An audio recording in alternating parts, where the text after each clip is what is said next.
Yo, what's poppin', y'all?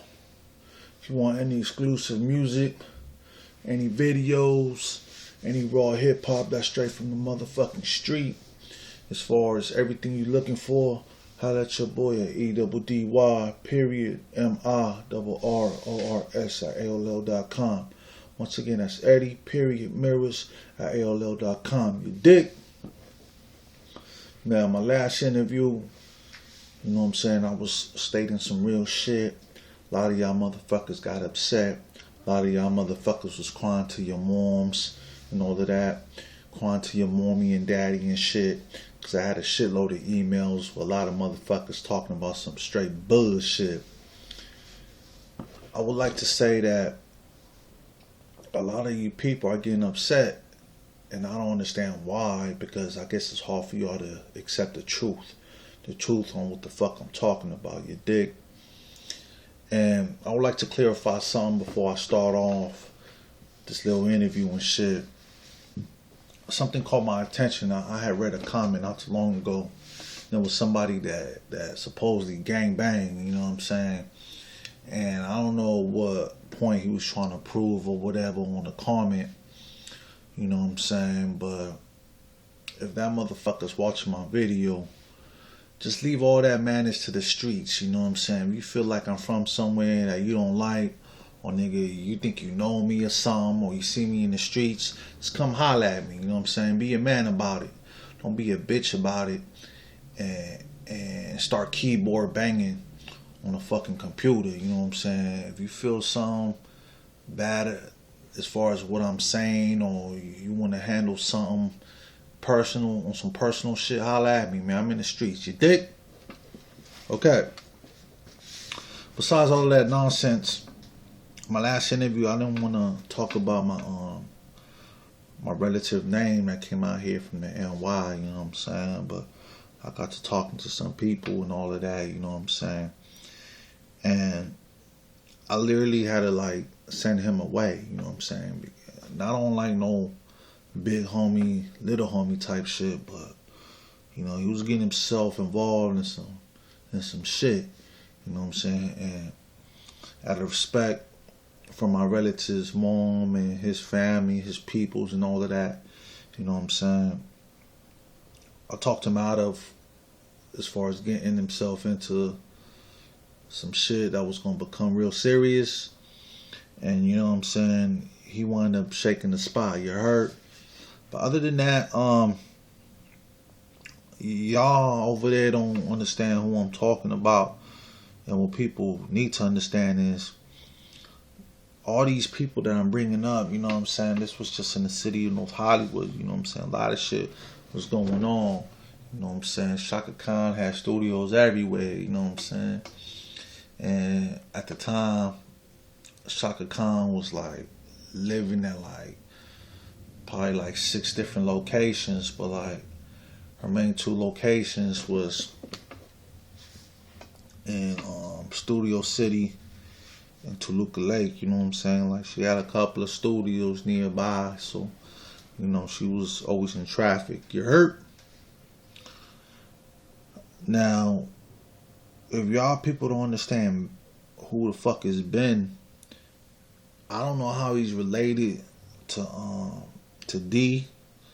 I don't know how he's related to Chaka Khan. You know, I've been doing a lot of research. Supposedly, Tammy McQuarrie is related to Chaka Khan in some type of way. You know what I'm saying?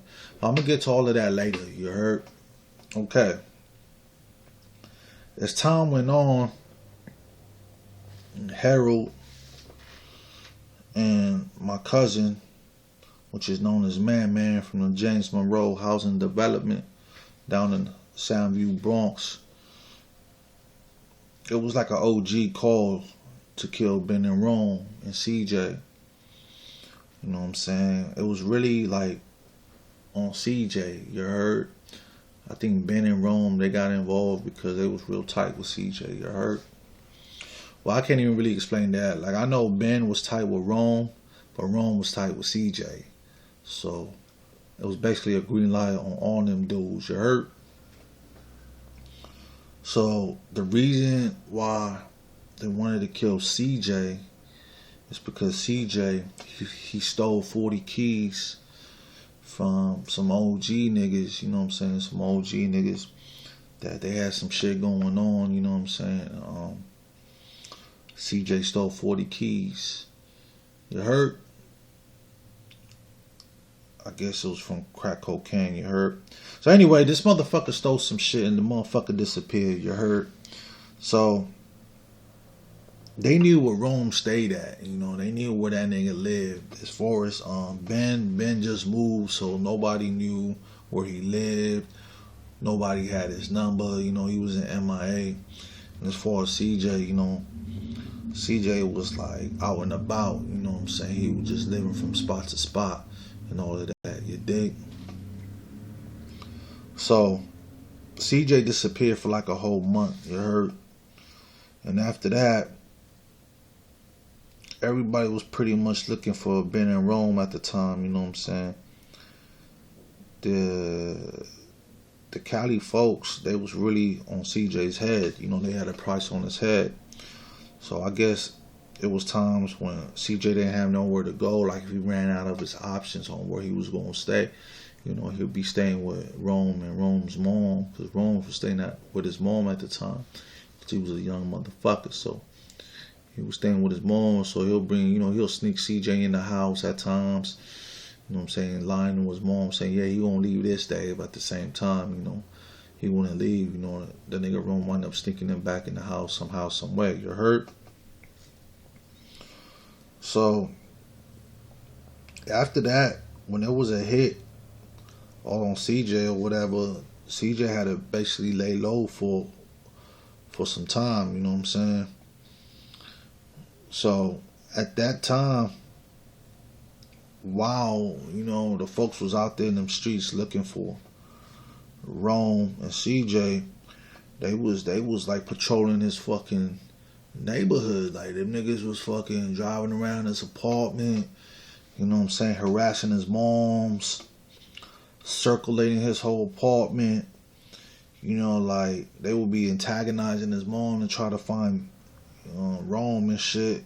You know, Rome was pretty much like never there, you know what I'm saying, or if he come home, you know, I don't know where the fuck the nigga was at. He probably was with Chaka Khan's son, who fucking knows, you know, but the nigga was rarely even home.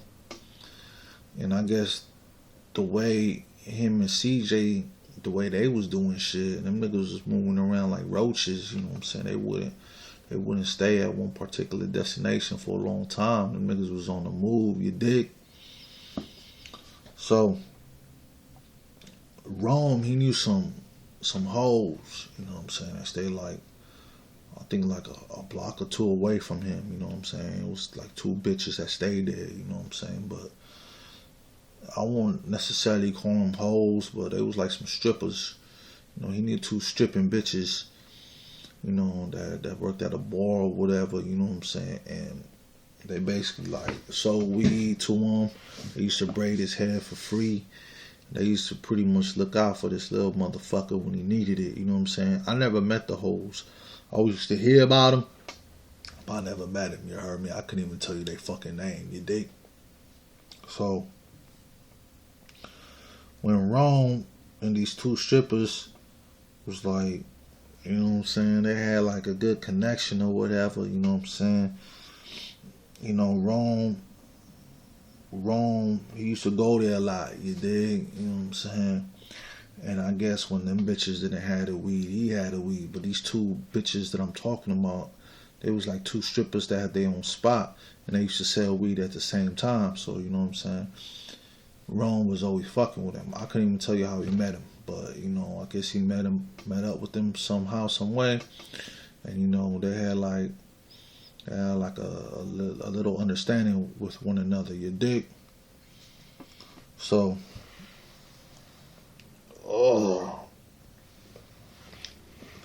so when Rome, you know, when Rome couldn't get the weed from the strippers, he'd probably get it from, you know, Chaka Khan's son.